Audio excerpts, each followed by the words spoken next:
Good morning বন্ধুরা, আমি রাখি। আপনারা দেখছেন রাখি হোমমেড।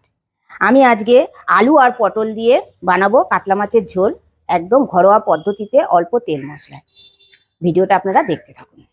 প্রথমে আমি মাছগুলোকে ভেজে নেব। গ্যাসটা জ্বালিয়ে দিয়ে কড়াটা বসিয়ে দিয়েছি। কড়াইতে আমি দিলাম পরিমাণ মতো সর্ষের তেল। তেলটা গরম হতে থাক, মাছে আর নুন ও হলুদটা মাখিয়ে নেব। হাফ চামচ দিলাম হলুদ আর 1 চামচ দিলাম নুন। মাছের গায়ে ভালোভাবে মাখিয়ে নিলাম। তেলটা গরম হয়ে গেছে, আমি মাছগুলোকে দিয়ে দিলাম। মাছটার 1 পিঠ হয়ে গেছে, আরেক পিঠ উল্টে দিলাম।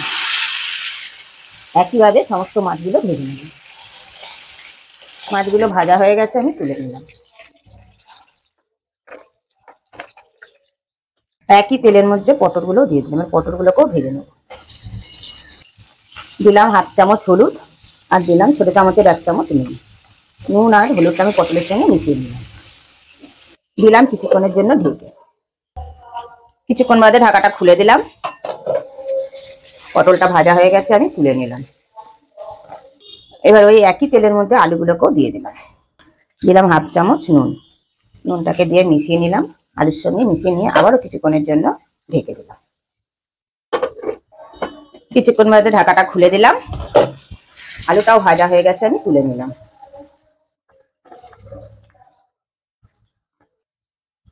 এবার ওই একই তেলের মধ্যে ফোড়নে দিলাম হাফ চামচ গোটা জিরে আর একটা তেজপাতা। আর দিলাম একটা ছোট সাইজের পেঁয়াজ কেটে রেখে দিয়েছিলাম, পেঁয়াজটা। এবার সমস্ত কিছু একসঙ্গে আমি ভালোভাবে ভেজে নেব, যতক্ষণ না পেঁয়াজের কালারটা চেঞ্জ হয়। পেঁয়াজটাকে ভালোভাবে ভেজে নিলাম। পেঁয়াজের কালারটা চেঞ্জ হয়ে গেছে। এবার আমি আদা, রসুন, কাঁচা লঙ্কা একসঙ্গে পেস্ট করে রেখে দিয়েছিলাম, পেস্টটা আমি দিয়ে দিলাম। দিয়েও পেঁয়াজের সঙ্গে মিশিয়ে নিলাম। মিশিয়ে নিয়ে এবার যতক্ষণ না পেঁয়াজ, আদা, রসুনের কাঁচা গন্ধটা যায় ততক্ষণের জন্য আমি ভেজে নিই। দিলাম হাফ চামচ হলুদ, কালারের জন্য দিলাম 1 চামচ কাশ্মীরি লঙ্কা, 2 চামচ দিলাম নুন, দিলাম 1 চামচ জিরে গুঁড়ো, দিলাম অল্প পরিমাণ জল। এবার সমস্ত কিছু গুঁড়ো মশলাগুলো পেঁয়াজ, আদা, রসুনের সঙ্গে আমি কষে নেব। সমস্ত মশলা একসঙ্গে ভালোভাবে কষে নিলাম। মশলা থেকে তেল ছেড়ে দিয়েছে। মশলা থেকে তেল ছেড়ে দিলে ভাববেন মশলাটা ভালোভাবে কষা হয়ে গেছে। এবার আমি 2টো টমেটো চপ করে রেখে দিয়েছিলাম চপার মেশিনে, সেই টমেটোটা আমি দিয়ে দিলাম। দিয়ে টমেটোটাও মিশিয়ে নিলাম। এবার টমেটোটার কাঁচা গন্ধটা না যাওয়া পর্যন্ত আমি কষে নেব।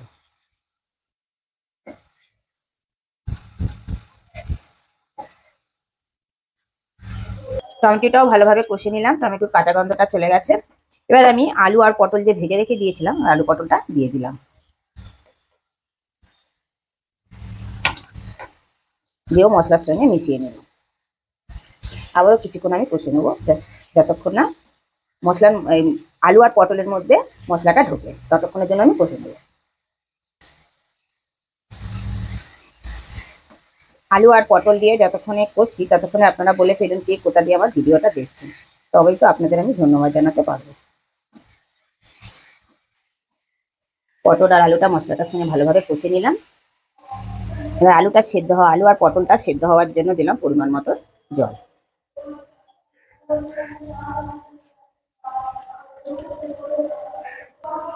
জলটাকে দিয়েও ভালোভাবে মিশিয়ে নিলাম। মিশিয়ে নিয়ে আমি 5 মিনিটের জন্য ঢেকে দিলাম। 5 মিনিট পর ঢাকাটা খুলে দিলাম। আলু আর পটলটা সেদ্ধ হয়ে গেছে। এবারে ফ্লেভারের জন্য দিলাম 4টে কাঁচা লঙ্কা আর দিলাম ভেজে রাখা মাছগুলো।